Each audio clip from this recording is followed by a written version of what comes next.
वाक्य पढ़िए और समझिए। वर्णों के मेल से शब्द बनते हैं और शब्दों के मेल से वाक्य बनते हैं, परंतु वाक्य बनाते समय शब्दों का क्रम सही होना चाहिए, तभी वो वाक्य सार्थक बनता है।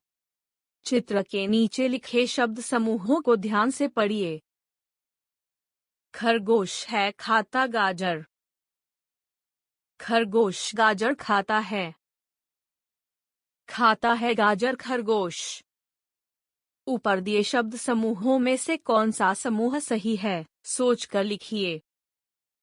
शब्दों के सार्थक समूह को वाक्य कहते हैं। ध्यान देने योग्य।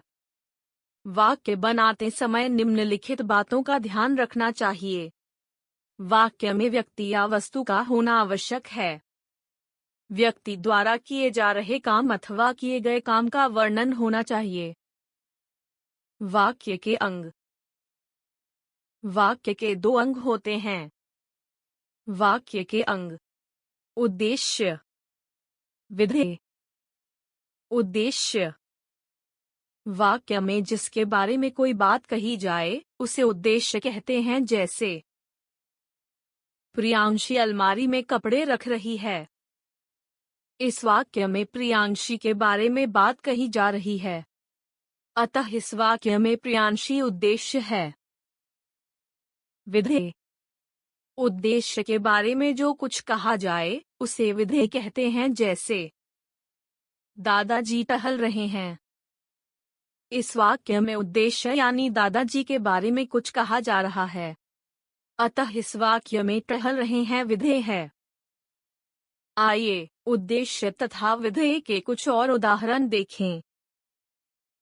क्रम संख्या। वाक्य, उद्देश्य, विधेय। 1. अजय साइकिल चला रहा है। अजय साइकिल चला रहा है। 2. बच्चे क्रिकेट खेल रहे हैं। बच्चे क्रिकेट खेल रहे हैं। 3. तोता मिर्च खा रहा है। तोता मिर्च खा रहा है। 4. पक्षी उड़ रहे हैं। पक्षी उड़ रहे हैं। अब तक हमने सीखा। शब्दों के सार्थक समूह को वाक्य कहते हैं।